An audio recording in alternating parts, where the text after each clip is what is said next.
I walked into the kitchen, the smell of fresh coffee filling the air. I needed that pick-me-up after last night's late conference call. But as I entered, I saw Patricia, my mother-in-law, standing by the sink with a frown on her face. "Michelle, why is the house always so unkempt?" Patricia snapped, her eyes narrowing as they scanned the room. "I hired a housekeeper to take care of everything," I replied, trying to keep my voice calm. Patricia's disapproval had become a regular part of my mornings. Patricia scoffed. A real wife would do it herself. Before I could respond, Brian entered the kitchen, his shirt half-tucked and his tie askew. "Morning," he mumbled, barely looking up. I forced a smile. "Good morning. Coffee?" He nodded and moved past Patricia without acknowledging her. I handed him a mug. He took a sip, then glanced around, seemingly for the first time noticing the tension. "What's going on?" he asked, his eyes flicking between his mother and me. "Just discussing housekeeping," Patricia replied coldly, taking a seat. I sighed. "Brian, can we talk later? I have a lot on my plate today with the business." "Sure," he said absently, already scrolling through his phone. Esme, our housekeeper, walked in, breaking the awkward silence. "Good morning, Mrs. Turner, Mr. Turner." Patricia gave her a curt nod. "Esme, you missed a spot by the window yesterday." Esme smiled politely. "I'll take care of it right away." Patricia muttered something under her breath and left the kitchen, leaving an icy atmosphere behind her. I took a deep breath, my frustration bubbling just beneath the surface. "Brian, can we have a serious conversation about this?" I asked, trying to keep my voice steady. He looked up from his phone, a slight frown creasing his forehead. "About what?" "Your mom's constant criticism. It's driving me crazy. I need your support here." He sighed, running a hand through his hair. "Michelle, she's just old-fashioned. She'll get used to things eventually." "Eventually? It's been years, Brian," I snapped. "I can't keep pretending everything's fine while she undermines me in our own home." His jaw tightened. "Look, she's my mom. You need to be more understanding." I stared at him, disbelief washing over me. "So, my feelings don't matter?" "They do," he replied, looking at his phone again. "But this isn't the time." "Fine," I said, my voice shaking slightly. "We'll talk later." The rest of the morning went by in a haze. I threw myself into work, finding solace in my growing e-commerce enterprise. Orders were coming in faster than we could fulfill them, and my team was working overtime. It was my escape, the one thing I had control over. Later that day, as I prepared dinner, the doorbell rang. It was my in-laws. Thomas gave me a polite smile, but Patricia's scowl never left her face. Dinner was a stiff affair, with Patricia dissecting every bite. "This tastes different," she commented, setting her fork down. "Michelle, did you change the recipe?" "No, Patricia, it's the same," I replied, barely managing to keep the irritation out of my voice. After dinner, Brian and I retreated to the living room. "We need to talk now," I said firmly. He sighed. "Michelle, I'm exhausted. Can we do this another time?" "No, Brian, we need to figure this out. This tension isn't sustainable." He finally looked at me, and for a moment I saw a flash of the man I'd married. Caring, attentive, but it faded quickly. "Fine," he said, "but I can't promise things will change." I nodded, feeling a mix of resolve and heartbreak. "We'll see." As I lay in bed that night, I couldn't shake the feeling that this was just the beginning. The seeds of discord had been planted, and I could only hope we could find a way to uproot them before they choked out what was left of our marriage. The next morning started with a hum of activity. I was in the midst of packing orders, the familiar rhythm of taping and labeling boxes giving me a sense of peace. Esme worked quietly in the background, tidying up the living room. Suddenly, Patricia barreled into my office. "Michelle," her voice was sharp, "the yard looks atrocious. When are you planning to do some gardening?" I barely looked up from my work. "I have a landscaper scheduled for tomorrow." "Why can't you just do it yourself?" "Patricia, I have a business to run. That's why we hire help." She huffed, crossing her arms. "Well, a good wife would manage both." I clenched my jaw, willing myself to stay calm. "I am managing both, just in a different way." Before she could respond, the front door opened and Brian walked in earlier than usual. "Brian," Patricia called out, her tone instantly softening. "Look at this mess. Doesn't it bother you?" Brian glanced at the unassembled boxes and packing materials strewn across my office. "It's just temporary," he said dismissively. "Michelle's business is doing well." Patricia turned to me, her eyes blazing. So this is more important than your home? Your husband? Mom, please stop, Brian interrupted, sounding tired. We've talked about this. Patricia's lips pressed into a thin line. Have you? Doesn't seem like much has changed. With that, she stormed out, leaving a heavy silence in her wake. Brian turned to me, exasperation evident on his face. Michelle, I need you to work with me on this. I'm trying, Brian, but she's impossible to please. He sighed, rubbing his temples. I know it's hard. Just keep trying. The next few days followed a similar pattern. Patricia's disapproval was a constant shadow. One evening, as Brian and I prepared for dinner, I hesitated before broaching a sensitive subject. Brian, are you sure your parents don't have anywhere else to stay? He looked up from the casserole dish. Michelle, they're family. We can't just ask them to leave.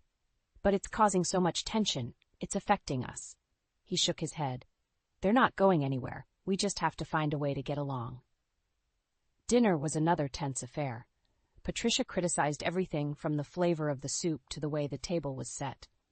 Thomas remained mostly silent, occasionally nodding in agreement with his wife. After dinner, as Brian and I cleaned up, I finally let my frustration show. This can't go on, Brian. We're all miserable. He turned to me, a rare anger in his eyes. What do you want me to do, Michelle? Throw them out on the street? No, but we need boundaries. Your mom can't keep attacking me in our own home. He threw the dish towel down. I'm doing the best I can, all right? Maybe if you tried harder, she'd back off. His words cut deep. I felt a mix of anger and sadness. Fine, I said quietly. I'll keep trying. The next morning, Esme was cleaning the guest bathroom when Patricia approached her. Esme, you missed the spot behind the toilet again. Esme's shoulders stiffened. I'll get it right away, Mrs. Turner. See that you do, Patricia snapped, turning on her heel and sending a cold glance my way. I clenched my fists, the urge to defend Esme strong, but I knew it would only result in more conflict. Brian's words from the night before echoed in my mind. Maybe if you tried harder, she'd back off. But a small, stubborn part of me doubted that anything I did would ever be good enough. As I tackled the day's work, I could feel the heavy weight of family tension pressing down on me. The whispers of disapproval from Patricia and the silent judgments from Thomas were suffocating. But there was no turning back. I had too much at stake to let their negativity derail me. I had to stay strong, even if it meant fighting this battle alone. Brian was getting home later and later. Each night I would sit in the living room, scrolling through my laptop while waiting for him. When he finally walked through the door, his tie loosened and his shirt wrinkled. I would try to strike up a conversation. Late again, I commented one night, not looking up from my screen. Yeah, he replied, his voice devoid of emotion.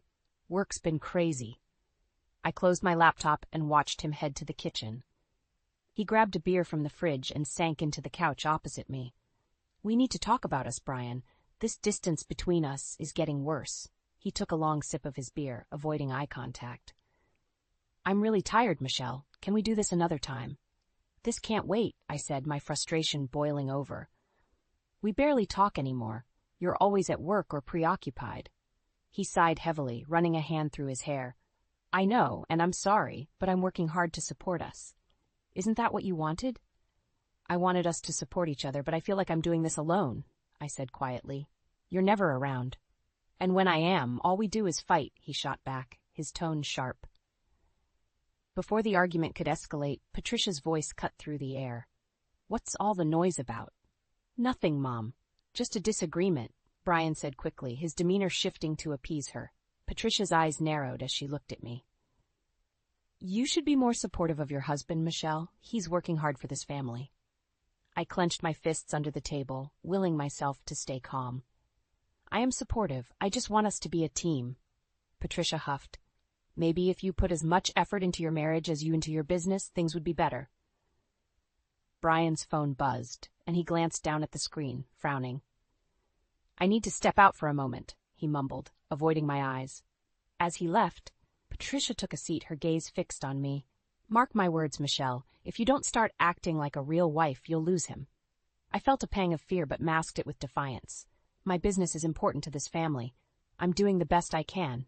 Patricia crossed her arms. You're using your business as an excuse. A real wife would manage both perfectly.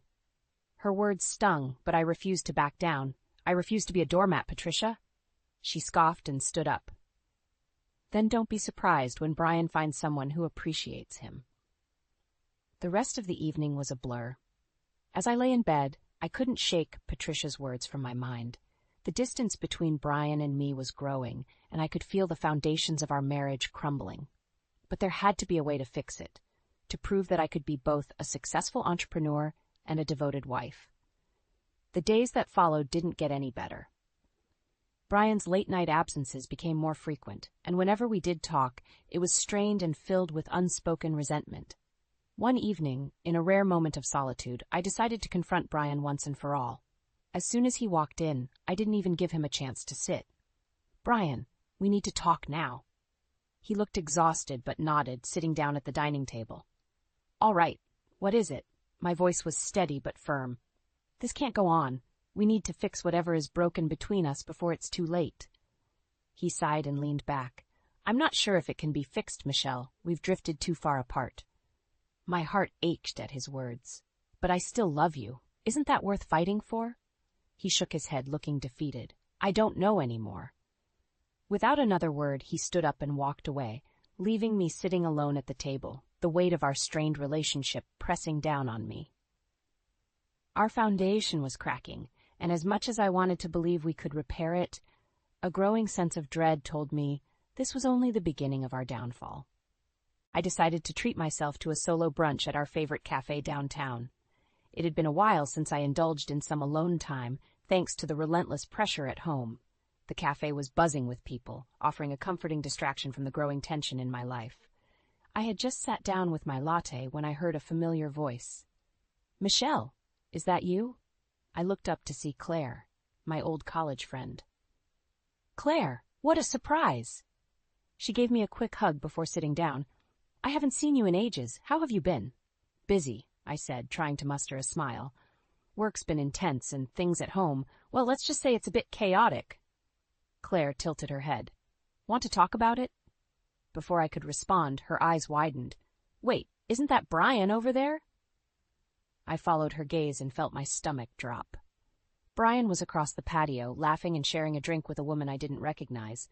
"Who is she?" Claire whispered. My eyes were glued to the scene unfolding before me. "I don't know, but I intend to find out."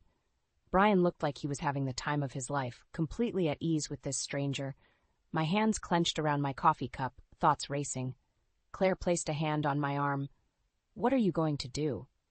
I took a deep breath, trying to steady myself. "I'm going to get to the bottom of this." The rest of the brunch was a blur. My anger and confusion kept me on edge. As soon as I got home, I dug out the number of a private investigator I knew. It was time to uncover the truth. The following days were a whirlwind of activities. I kept my routine as normal as possible, silently coordinating with the investigator behind the scenes. Brian's absences were now tinged with suspicion rather than just frustration. Each day he grew more distant, and I grew more determined. A week later, the investigator called, confirming my worst fears. Brian was having an affair with a younger woman from his office.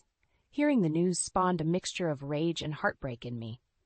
That evening, after Patricia and Thomas had retreated to their room, I pulled Brian aside. "We need to talk. Now." He looked at me with that same tired expression, but nodded. "Okay, what's on your mind?" I didn't waste any time. "I know about your affair, Brian. I saw you with her, and I have proof." His face went pale. "Michelle, let me explain." I cut him off, my voice shaking with anger. "Explain? How do you explain betraying our marriage?" He stammered, searching for words. "It's not what you think. It's complicated." "Complicated," I shouted, losing control. "You lied to me, to our family. How could you do this?" Patricia and Thomas appeared at the top of the stairs, drawn by the commotion. "What's going on here?" Patricia demanded. "This doesn't concern you, Patricia," I snapped, my eyes never leaving Brian's. Brian held up his hands, trying to calm the situation. "Michelle, please, let's talk about this privately." "No, I'm done talking in private. I'm done with secrets." My voice was firm. "We'll figure out what to do from here, but understand this. I'm not the problem. You've made your choices, and now you have to live with them." I walked out, each step filled with a sense of finality. That night, I barely slept. the reality of my broken marriage weighing heavily on me, but a small part of me felt relief. The truth was out, and there was no going back. The next morning, Brian tried to talk to me again, but I was resolute. I need space. If you want to fix this, you need to show me, not just tell me. He nodded, looking defeated. I understand. I didn't know what the future held, but one thing was clear: things had to change, and I would be the one to make it happen. Another sleepless night turned into a foggy morning. I sat at the dining table, staring at the untouched breakfast in front of me. Brian came down the stairs looking worn out but determined. "Michelle, we need to talk," he began, sitting across from me. I met his gaze, my expression unreadable. "Go ahead."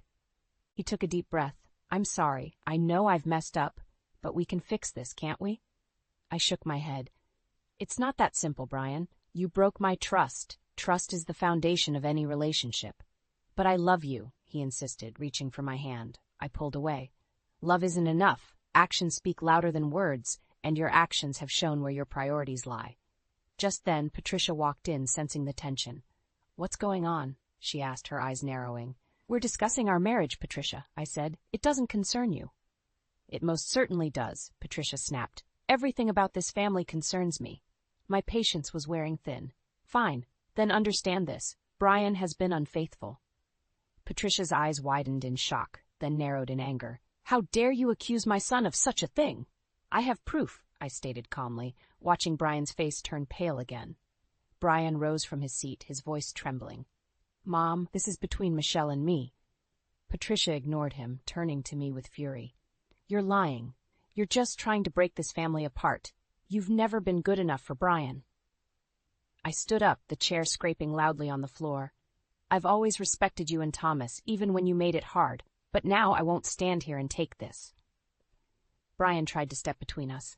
"Enough, both of you. This isn't helping." Patricia pointed a finger at me. "You will regret treating my son this way. You're the problem here, not him."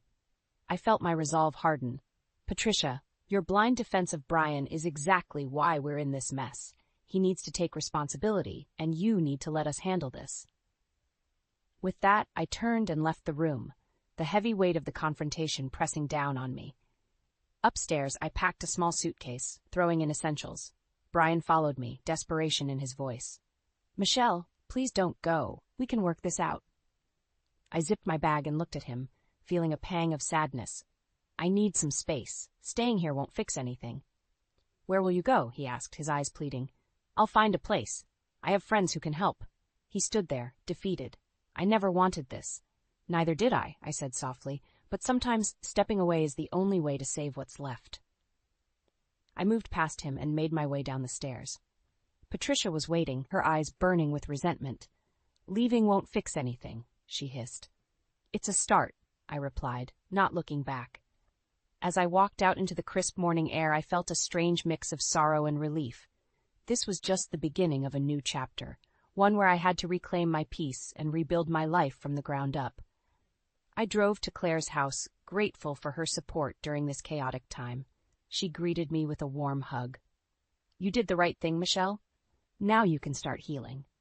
"Thanks, Claire," I said, my voice cracking slightly. That night, as I lay in Claire's guest room, I stared at the ceiling, trying to piece together what had happened. My marriage, my life, everything felt like it was up in the air. But I knew one thing for sure: I had taken the first step toward taking control of my own destiny. In the silence, a new kind of resolve settled over me. I wasn't just going to survive this. I was going to thrive. The days after I moved in with Claire were a whirlwind of emotions. I threw myself into my work even more, determined to make my e-commerce business thrive. It was my escape, my sanctuary. One afternoon, Claire found me surrounded by shipping boxes. "Michelle, you need a break. How about we grab some lunch?" I hesitated, but then nodded. Yeah, I could use a change of scenery. We headed to a nearby bistro, and as we sat by the window, the sunlight streaming in felt almost therapeutic.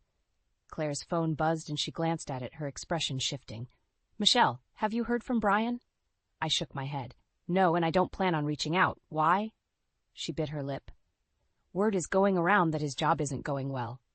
My heart tightened. "What do you mean?" "Apparently his performance at work has been slipping. They're talking about demotion." I took a deep breath, feeling a mix of emotions. That's unfortunate, but I can't let it distract me. Claire nodded. Of course, it's just karma, isn't it? We finished our lunch, and I felt a renewed sense of purpose. I couldn't control what was happening to Brian, but I could control how I moved forward. Back at Claire's, I spent the evening strategizing for my business. Orders were pouring in, and my efforts were paying off. It felt good to have something positive to focus on amid the chaos. A week later, I got a call from an unknown number. Hesitant, I answered. Hello? Michelle, it's Brian. I felt a surge of mixed feelings. Brian, what is it? I need to talk to you. Can we meet? Against my better judgment, I agreed. We met at a cafe, the same one where I'd first seen him with the other woman. He looked disheveled, a shadow of his former self. Michelle, I'm sorry, he began, his voice cracking. Things have gotten worse. I've been demoted, and Patricia's spending is out of control. We're facing serious financial strain. I listened, my face showing no emotion. And what do you expect me to do about it? He looked desperate. I thought maybe we could work things out, and you could help us.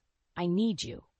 I almost laughed at the irony. You kicked me out. Now you want my help? It's not like that. I'm willing to do whatever it takes to make it right, he pleaded. Patricia and I can't manage without you. I leaned back, shaking my head. Brian, you made your choices. You chose her over me. Now you have to deal with the consequences. His eyes filled with tears. Please, Michelle, for old time's sake. I stood up, feeling a wave of liberation. You're on your own, Brian. I'm done cleaning up your mess. As I walked out, I felt a newfound sense of power. I wouldn't let him or anyone else drag me down again. Over the next few months, my business flourished. I hired more staff, expanded my product range, and saw profits soar. Each success was a stepping stone away from the pain Brian and his family had caused. One evening, as I was finalizing some orders, Claire walked in with a newspaper. You need to see this. The headline read, Turner family faces eviction amid financial crisis. I skimmed the article, seeing details about Brian's demotion and Patricia's compulsive spending leading them to near bankruptcy. A part of me felt a pang of pity, but it was overshadowed by the satisfaction of seeing karma play out. Later, I received another call from Brian. Michelle, we need you. We've lost everything without you. His voice was broken, filled with regret. I took a deep breath. You made your bed, now lie in it. Leave before I call the cops. He stammered. Michelle, please. I hung up, feeling a sense of closure.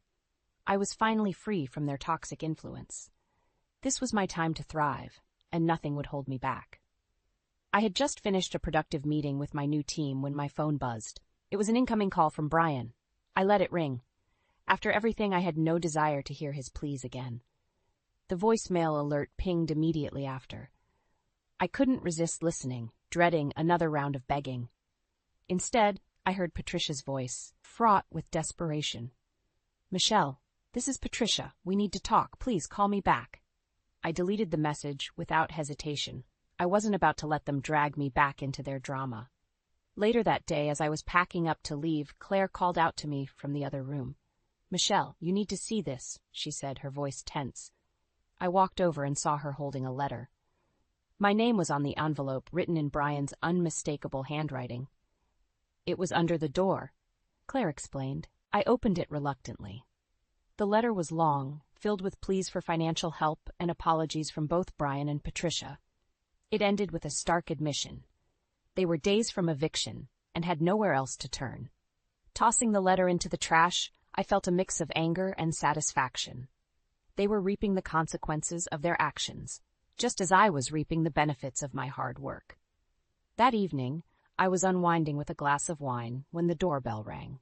Claire answered it, and I could hear raised voices from the hallway. Curiosity piqued, I walked over to see Brian and Patricia standing at the doorstep. Michelle, we need to talk, Brian said urgently. No, I replied firmly. We have nothing to discuss. Patricia stepped forward, looking far older and more haggard than I remembered. Please, Michelle, we're begging you. We have nowhere else to go. Seeing her in that state stirred something in me, but I quickly suppressed it. You chose this path. I won't save you from its consequences.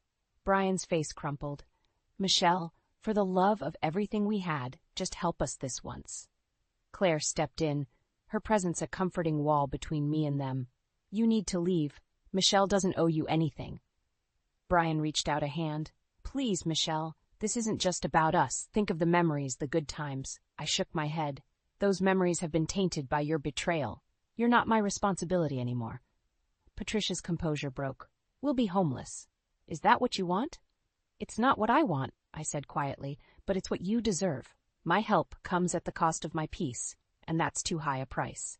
Brian's shoulders slumped. I understand. We'll go. As they turned to leave, I called out, Brian, wait. He turned back, hope flickering in his eyes. I hope this teaches you something. Life is about choices, and you made yours. Now live with the consequences. With a final nod, they walked away. The door closed and the silence was deafening. Claire put a comforting hand on my shoulder. You did the right thing. I know, I replied, feeling a strange sense of liberation. They needed to hear that. The following week saw my business continue to grow, and for the first time in a long while I felt genuinely happy. My decisions were my own, untainted by the toxic influences of Brian and Patricia. One evening as Claire and I sat down for dinner, she raised her glass. To new beginnings and leaving the past behind. We clinked glasses, and I smiled. To never giving up and moving forward. With Brian and Patricia out of my life, I could finally focus on the future. They had made their bed, and now they were lying in it. And for the first time, peace felt like a tangible reality. In the end, I realized something powerful. Revenge wasn't about hurting them. It was about reclaiming my own happiness, and in that, I'd succeeded beyond measure. The weeks turned into months, and life steadily moved forward. My business was not only surviving but thriving in ways I'd never imagined. I hired more people, launched new products, and expanded into different markets. It felt like a dream. One morning, I sat in my sunlit office, sipping coffee and reviewing sales reports. Claire walked in, a grin on her face. Michelle, guess what? We just hit a milestone in revenue. You're absolutely killing it. A genuine smile spread across my face. That's amazing news, Claire. Let's set up a team celebration. Already planned, she said with a wink. By the way, have you thought about taking some time off? You deserve it. I pondered her suggestion for a moment. You know, I think I will. Later that week, I found myself packing for a weekend getaway. For the first time in ages, I felt light, almost carefree. Before leaving, Claire hugged me, her support always unwavering. Enjoy yourself, Michelle. You've earned this. The cabin I rented was secluded and peaceful, surrounded by towering trees and a babbling brook. As I settled in, I felt a deep sense of tranquility. The past few months had been a whirlwind, but now I could finally breathe. On the second day, while exploring a hiking trail, I bumped into an old acquaintance from college, David. Michelle, is that you? He asked, his eyes wide with surprise. David, what a small world, I replied, genuinely happy to see a familiar face. We caught up over coffee at a quaint nearby cafe. He shared stories about his own entrepreneurial journey, and I filled him in on what had been happening in my life. After a while, he leaned in, his voice softening. I heard about you and Brian. I'm sorry you had to go through that. I shrugged, feeling a strange calm. It's in the past, David. I'm focused on the future now, he smiled. That's the spirit. Life's too short to dwell on what's gone wrong. As the weekend drew to a close, I felt rejuvenated and inspired. The brief rekindling of an old friendship reminded me that I wasn't alone, that there were people who cared about me and my success. Returning to work, I threw myself back into the hustle, more determined than ever. One evening, while Claire and I were discussing a potential business partnership, she asked, Have you talked to Brian or his family lately? I shook my head. No, and I have no reason to. Good, she said firmly. They're not worth your time or effort. I agreed, feeling a sense of closure. I realized now that revenge wasn't a lingering desire to see them suffer, but rather my own victory in finding happiness and success despite their attempts to bring me down. A few weeks later, I attended a networking event. While mingling, I spotted Emily, the woman Brian had an affair with. She approached me hesitantly. Michelle, can we talk? I considered walking away but decided against it. What is it? Tears welled up in her eyes. I'm so sorry for everything. Brian and it was a huge mistake. I looked at her, feeling only pity. Emily, your apology is too late. I've moved on. She nodded, her regret palpable. I understand. I just needed to say it. As she walked away, I felt a weight lift off my shoulders. Confronting the person who had contributed to my pain and remaining unshaken was empowering. The night went on, and I connected with several potential business partners. It felt like the universe was rewarding me for pushing through the challenges. Brian and his family were now a distant memory, fading into the backdrop of my thriving life. Back at home, I sat with Claire over a glass of wine. We talked about future plans, possible expansions, and even personal dreams. "To new beginnings," she toasted. I clinked my glass with hers, feeling a warmth spread through me. To moving forward. In that moment, I knew that no matter what lay ahead, I was ready. I had faced the storm and emerged stronger. Now it was time to embrace the sunshine and let the past dissolve into a lesson learned. The cheery graduation music clashed with the pit in my stomach as I watched Derek chuck down yet another glass of cheap champagne. He grinned ear to ear, slurring drunken congratulations to our grandson Mason. Something was off about his jovial demeanor. As the reception wound down, I offered to take Mason home, silently dreading the drive back to Derek's house. The place still reeked of my daughter-in-law Jenna's perfume, the sickly sweet smell of fakery. Mason passed out in the back seat before we even left the parking lot. In the rearview mirror, I caught Derek sauntering up behind a group of his sleazy poker buddies, their laughter carrying across the windswept lot. "Can you believe that ditz finally did me a favor and took off?" Derek's words knocked the air from my lungs. "Just think of all the insurance money I'll rake in." The guys roared with laughter, pounding Derek's back like he'd just been crowned king. My hands gripped the wheel as flashes of memories assaulted me. Jenna's trembling smile barely concealing her silent tears, the scribbled note tucked in her journal hidden in the attic. "If you're reading this, Derek has finally gone too far." In that moment, my suspicions solidified into a grotesque reality. The monster I'd watched my daughter fall for, blinded by young lust and his empty promises, had somehow won. Jenna was gone, or worse, all for Derek's greed. The engine revved as I tore out of the lot, Mason jolting awake next to me. "Wow, Grandma, what's the rush?" I steadied my shaking voice, speaking the half-truth I'd been rehearsing for weeks. "Nothing, honey. I just really need to get home." That night, after tucking Mason into the guest room, I pulled out the secret box I'd been stashing in the attic ventilator. Jenna's meager collection of belongings, all that remained of my daughter-in-law's shattered life. Her tattered journal landed in my lap with a thud, my fingers tracing the indentation where her last words were scratched in frantic desperation. "If you're reading this, Derek has finally gone too far. Keep this safe, and keep an eye on Mason." The implications choked me. How long had she suspected Derek's malice? What hell had she been enduring while we all blissfully looked the other way? Hot tears streamed down my cheeks. No more. I swiped them away, my jaw clenching in resolve. Derek's monstrous arrogance had handed me all the evidence I needed. It was time to strike. Over the next few weeks, I watched Derek with hawkish scrutiny. His exuberant spending and boisterous laughter raised eyebrows all over town. New Italian suits, a sports car in cherry red, reservations at the ritziest steakhouses. Living it up since the deadweight ditched him, his vile friends would snicker over bourbon and cigars.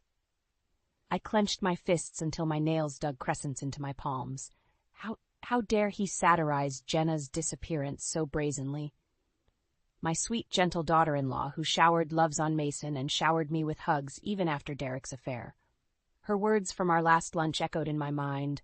"I think he's up to something, Mom. I've found things, but I'm afraid if I pry, he'll lash out." I shuddered, realizing her disappearance may have saved her life. But from what exactly? I needed answers. My first stop was the bank, requesting statements for all of Derek's accounts, a ploy I spun as concerning for his sudden affluent spending. The documents told a story of deception, maxed credit, compounding gambling debts owed to some terrifying names, and a 7-figure life insurance payout scheduled just weeks after Jenna's disappearance. My blood boiled. That smirking, materialistic snake wasn't grieving. He was cashing in on his wife's vanishing act. I longed to confront him but fought off my rage, knowing I'd need an incredible smokescreen to take him down. Next, I turned my sights on Jenna's inner circle, starting with Tara, her closest work friend. He had money troubles, big ones, Tara confided over a hushed brunch, and Jenna suspected he was unfaithful again, though she never confided details with me. She wrung her hands, voice cracking. I'm just so worried I know, I stated firmly. Which is why we're going to find her. Tara's eyes burned with promise. Whatever you need. With an ally and a trail of evidence, Phase 1 was complete. As satisfying as lashing out at Derek felt, I knew I'd have to be patient and judicious. The path ahead would require deft precision. One false move and Mason's safety would be jeopardized. My grandson's life hung in the balance, and I'd be damned if I allowed that snake Derek to slither his way out of this. It was time to enlist some professional assistance from a friend who'd spent his life hunting reprobates like Derek. Phase 2 required calling in the big guns, starting with hitting up my old pal Raymond. Raymond's brow furrowed as he pored over the paper trail I'd compiled on Derek. Bank statements, phone records, even a sordid photo from the strip club where he'd been caught cheating months ago. This is one twisted character you're dealing with, he muttered, shoving the stack aside with a disgusted huff. But it's a good start. I bristled at his nonchalance. A start? Ray, that praved con man plotted to kill my Jenna. Raymond's eyes softened as he reached for my hand. I know, Elle, and we'll nail that bastard's hide to the wall, but we've got to be meticulous, build an airtight case piece by damning piece. Grinding my teeth, I gave a reluctant nod. As a retired police captain, Raymond knew how to play this sadistic game. As much as I craved to barge in, fist-swinging, cooler heads had to prevail, especially for Mason's sake. That poor kid had been fed lie after lie by his father, thinking his beloved mother simply took off. The thought of him trapped in Derek's clutches made my skin crawl. Over the next several days, Raymond and I built a coordinate strike, burning the midnight oil over whiskey and case files. He leveraged his old officer contacts to unearth the sordid details, Derek's bookies, his side chicks, and most damning of all, the inflated life insurance premium he'd started paying weeks before Jenna's vanishing. There's our motive, Raymond said, tapping the document. He quite literally took out a policy on her life before attempting to, well... A lump formed in my throat as I considered the depths of Derek's depravity. What's more, as a teacher with modest earnings, Jenna had been blindsided by the massive payout. No wonder Derek was living so large. With every clue, the picture became clearer. He'd been setting the stage to cash in, all while keeping my beloved girl-in-law clueless to his sinister plot. The dizzying realization made me queasy. Just as I steadied my breath, Raymond slid another photo across the table. Derek stumbling from a sleazy motel room, lips smeared in tawdry lipstick, his sly grin stretching ear to ear. This was taken 3 days after Jenna went missing, Raymond said grimly. Care to guess who our friend in the cowboy hat is? I squinted at the petite blonde emerging behind Derek, her face partially obscured but still achingly familiar. Tara, Jenna's friend. The same young woman who had just promised to help us bring her down. The deception left me seething as my fists clenched. I should have known that snake couldn't be trusted. But then it hit me. What if this was merely another strategic deception, one that could play perfectly into our trap? A slow smile spread across my lips. Oh, she's going to help us all right, I purred, snatching up the incriminating photo. More than she'll ever know. Raymond cocked an eyebrow but said nothing, wise enough to let me take the reins. He simply refilled his glass as I outlined my master plan, one that would leverage every last player on the chessboard to protect Mason and bury Derek once and for all. Revenge, like justice, would be best served piping hot. The family dinner was a dry run for my grand inquisition of Derek. Raymond and I had meticulously assembled every document, every photo, an overwhelming case to dismantle his lies once and for all. Yet a bigger challenge loomed, Mason. His allegiance was still divided between his beloved late mother and his manipulative, very much alive father. I had to tread carefully, protecting him from the full, sordid truth, until Derek's defenses were shattered. Mason eyed me cautiously from across the table as I laid out the bread and salad.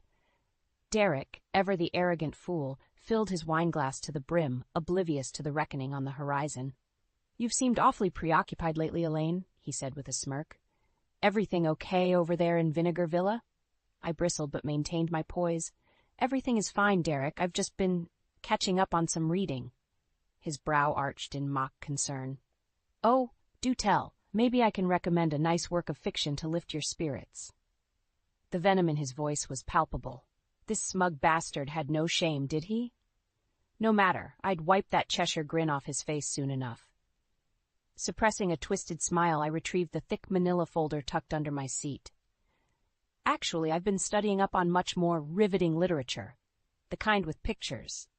With a flat thump, I slapped the folder on the table, its contents spilling free: crime scene photos, bank statements, Inizined motel stills. Raymond remained stoic, but Derek's complexion drained of color. "The hell is this?" he sputtered. "The truth," I said evenly. I turned to Mason. "Something your father seems allergic to." Mason's eyes darted between Derek and me. Horrified confusion splashed across his face. "Dad, what—" "Don't listen to her, son," Derek spat, sweat beading his brow. "Your grandma's had too much goddamn Pinot and—" "I've had enough," I roared, slamming my fists on the table. "Enough of your lies, your philandering, your vile disrespect for Jenna and this whole family." Wine sloshed from overturned glasses as Derek shot to his feet. "How dare you, you conniving old bat! You've gone and lost your damn mind." Raymond rose like a monolith beside me, his baritone voice cutting through the commotion. "Can it, dirtbag? The Hashers are all here, therapists, clergy, everyone who gave a damn about Jenna. We've got enough to put you away for—" I tuned out the legal jargon, focusing on Mason. Shock and horror contorted his boyish features as the weight of the truth crashed over him in waves. My heart ached to shield him from this pain, this ultimate betrayal. Tears streamed down his face as he turned to Derek. "Dad, what did you do?" Derek's face reddened. For an instant, I pitied the boy still clinging to his father's imaged nobility. Then reality struck in the form of Derek's chilling backhand. "You'll do as I say, you disrespectful little—" I moved on instinct, my elbow catching his ribs with a sickening crack before Raymond hauled him back. The beast's true colors raged to the fore, mercilessly unleashed on his only child. As Mason crumpled to the floor, I rushed to his side, pulling him close. He sobbed into my chest, so fragile, yet still clinging to hope. Hope that for once, truth would finally prevail over lies, and I would ensure it did, no matter how much carnage the gathering storm would leave in its wake. The aftermath of Derek's public meltdown was a blur. Mason refused to speak to or even look at his father, staying glued to my side like a terrified child. I didn't blame him.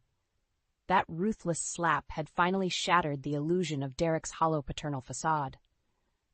As for Derek himself, he ricocheted between blustering threats and sniveling pleas as Raymond's cop buddies hauled him away on suspicion of domestic violence. Of course, it was merely the tip of the iceberg, but an important first step to strip away his freedom and his cockiness. "I want that smug prick to feel the walls closing in from every angle," Raymond assured me later that evening over straight whiskeys. We'd reassembled at his place to regroup, poring over the meticulously assembled case files and devising our multi-pronged attack strategy. With Derek safely tucked away, we could accelerate our efforts without him slithering free. "First order of business is protecting Mason," I said, jaw clenched. "He's not going anywhere near that snake again until the venom's been completely extracted." Raymond nodded grimly. "Agreed. We'll get emergency custody pushed through so he's fully in your care. Judges will side with us, especially after that sick display." "Good." I drained my glass, relishing the slow burn at the back of my throat. "Because the bastard crossed the final line when he struck that boy. Everything from here on out is scorched earth." For the next several hours, we assembled our chess pieces. Anonymous tips firing off to the police about Derek's illicit gambling, shady business dealings, and possible crimes against Jenna. A meticulous forensic audit to freeze every last penny of his assets, smokescreen transactions designed to panic him into revealing his hand.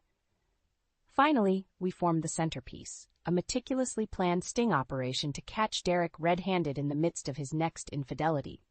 This one to be captured on video and splashed across every social media feed in town. I grinned wolfishly as Raymond outlined the tech specs: special lenses and ultra-encrypted streaming links primed to broadcast Derek's lies and lechery to a hand-picked audience of influential friends, employers, anyone who could maximize his public flaming. He'll be so disgraced, so hamstrung by looming charges, that rolling over and confessing everything will be his only chance to try saving face. Raymond purred, clearly relishing the intricacies of our ornate takedown. I simply nodded, adrenaline thrumming through my veins as visions of Derek's unraveling danced before me. He deserved far worse than a fractured reputation or quelched finances. Budding Mason, my poor, innocent grandson, that unforgivable sin warranted the harshest karmic vengeance this life could serve, and I would be its sword of deliverance. Draining the last amber dregs from my glass, I turned to Raymond with a feral gleam. Let's make that bastard bleed. The sting was going off without a hitch. Tara had lured Derek to the seedy downtown motel with practiced precision, her coquettish texts and promises of fun speaking directly to his baser impulses. From my discreet staging point down the hall, I could hear the telltale sounds of Derek's arrival, his arrogant bravado greeting Tara, that familiar slithery tone that made my skin crawl. Well, hello there, gorgeous. You're looking even tastier than those pictures you sent. Tara's flirtatious girlish giggle was practically theatrical. You always were the charmer, Mr. Sullivan. Now why don't you come on inside and let me take care of you? I had to commend her committed performance, especially knowing that less than 48 hours earlier, I'd strong-armed her into cooperating by showing the proof of her previous trysts with Derek. The fear in those big doe eyes told me all I needed to know. As Derek's oily chuckle faded behind the closed door, Raymond emerged from the shadows, holding up a tiny microchip between his fingers. Cameras are hot and transmitting to our secure channel. Time to go live. We slipped on our headsets and tapped into the feed just as Derek was peeling off Tara's satiny robe, his meaty paws groping her lithe frame with shameless entitlement. God, I've missed this body. The lewd image was merely prelude for the fireworks to come. I thought of Mason, still recovering from his own traumatic disillusionment, and my righteous resolve strengthened. Expose this charlatan for the abusive, self-serving creep he was. That was the only path to justice. On Raymond's mark, our crew activated a precise digital operation, one that broadcasted the live stream to very specific trusted contacts, church leaders, Derek's employers, charity figureheads, upstanding people mortified to see one of their own engaged in such debased improprieties. Pandemonium erupted as our network expanded exponentially across the small town, the shock and horror reverberating through the entire community. The calls and messages deluged my phone in a barrage of disgust and repudiation, and through it all, Derek remained oblivious to his unraveling, rutting away on that tawdry motel room bed, at least until Raymond's gruff voice broke through the speakers. Having fun there, dirtbag. Derek froze, his bulging face snapping up in wild-eyed panic. What is this? A reckoning, Raymond replied coolly. One that's coming at you from all sides, thanks to that cute little video feed you're starring in. At that moment, Derek's phone began ringing off the hook, every busybody and professional contact bearing witness to his brazen indiscretions. His frantic howls and fumbled attempts to kill the stream were utterly fruitless. The depraved spectacle was live for the world to see. Somewhere in that pathetic display of panic and shame, I was dimly aware of Tara gathering her clothes and darting from the room. Her part in our charade was over. Mine, however, was just beginning. Time for the snake's final constriction. Straightening my spine, I strode down the hallway with purpose. The door opened before I could even knock. There stood Derek, his sweaty, horrified face almost subhuman at this point. I locked eyes with the wretched creature, letting the waves of reviled anger wash over me. "Hello, Derek," I said coldly. "We need to talk." Derek's world was crumbling. I could see it in his wild, desperate eyes as he stared back at me in the dingy motel room, utterly shell-shocked. This has to be some kind of mistake," he stammered, struggling to cover his nakedness. "You can't seriously think I'd—" "Save it," I snapped, his pathetic excuses like sandpaper against my resolve. "The jig is up, Derek. We have everything, the affairs, the gambling, the insurance scam you tried to run on Jenna. It's all been exposed." He recoiled as if struck, his bravado finally deflating under the weight of his sins laid bare. Raymond emerged from the hallway, arms crossed like a sentry guarding an inmate. 2 uniformed officers flanked him, eyes scanning Derek with undisguised repulsion. We've got enough to put you away for a long time, Sullivan, Raymond growled. But even prison will be a cakewalk compared to the beatdown your reputation's about to take. As if on cue, Derek's phone erupted again, a cacophony of shrill rings and pinging text notifications. The shock, the scorn of his community discovering his web of depravity in such dramatic fashion. I watched as he picked it up with a shaking hand, scrolling through the onslaught of vitriol numbly. This can't be real, he whispered, complexion blanching. I'm ruined. Not yet you aren't, I said with chilling finality. But you can start making amends right now by telling us the truth about Jenna. Derek's roomy gaze flicked up to bore into mine, twin vortices of panic and hatred swirling in their depths. In that moment, I caught a glimpse of the darkness that must have consumed my sweet Jenna's final days, the insidious dread she felt around this man she'd once loved. My stomach turned, but I held my steely glare. What did you do? For a span of harrowing seconds, Derek was utterly mute, the whirlwind of his sins rendering him catatonic. Just when I began to lose hope, his thin lips parted once more. I just wanted out, he croaked, voice barely audible. The debts, the money problems. I thought if I could just make her disappear, that big insurance payout would solve it all. The words hung heavy in the fetid air, a damning admission of his greed and monstrosity. Raymond tensed beside me, but I raised a hand to stay him. I needed to hear the unvarnished truth. But Jenna, she must have suspected something, Derek continued, his voice dropping to a guttural rasp. I started clearing out the accounts, keeping her in the dark, anything to keep the payout intact after I took care of her. But she caught wind and bailed. Took off with nothing but a damn ringful of cash from her jewelry box. My heart clenched as hatred bubbled through me like acidic bile. This whole sordid nightmare, every agonizing uncertainty Jenna must have endured in those final weeks, all because her husband craved an easier life. I wanted to unleash a scream, a torrent of sadistic punches, anything to absolve this rage. But I stayed my hand, letting the icy silence eviscerate Derek's soul. Because in this moment, I realized my revenge was complete. He was already in hell, forged of the very lies and betrayal he'd callously inflicted on everyone around him. The stain of his sins would never wash off. So as the police closed in, wrenching his arms behind his back, I simply watched in hollow triumph. No satisfaction, no feeling of release. The monster's secret was out, his freedom forfeit. But at what cost had this justice come? The question haunted me, as Derek was hauled away in disgrace.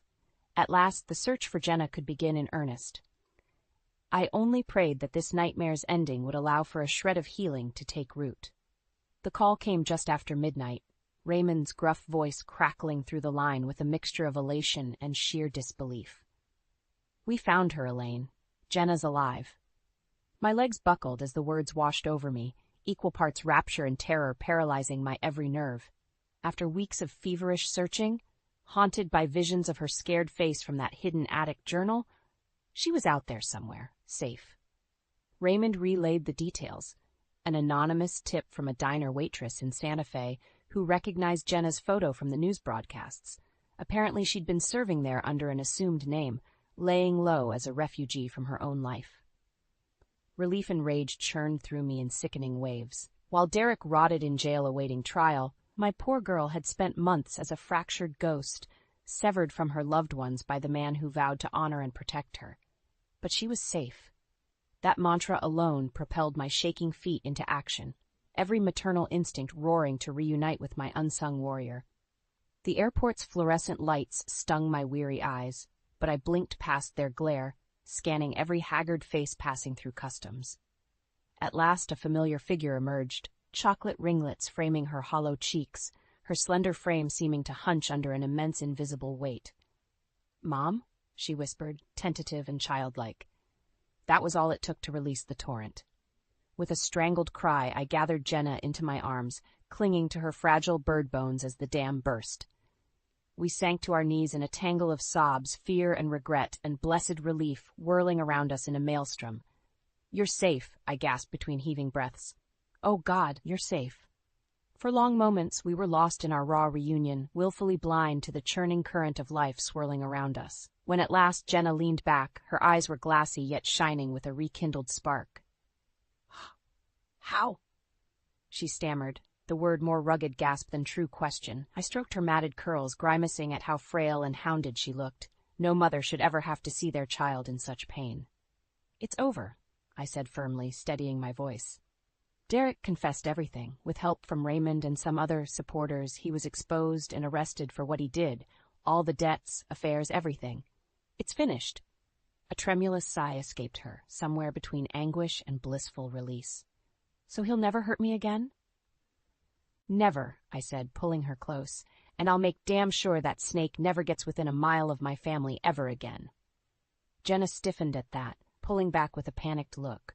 "Oh, God, Mason! Is he—" "Hey now, it's all right." I raised a soothing hand, unwinding the knot of fear in her gut. "Mason's safe and sound, sweetie. He's with me for now, tucked away from all the ugliness. As soon as you're ready, we'll be a family again." Her hand trembled as it found mine, squeezing with the first embers of a familiar strength flickering back to life in those lost hazel eyes. "I don't know how I'll ever thank you for not giving up on me." I gave her a reassuring look as my own tears flowed freely. "Sometimes revenge is what gets you through the night, baby girl. But for a mother's love—" I pressed my forehead to hers, savoring our reunion as a brilliant new dawn broke on the horizon.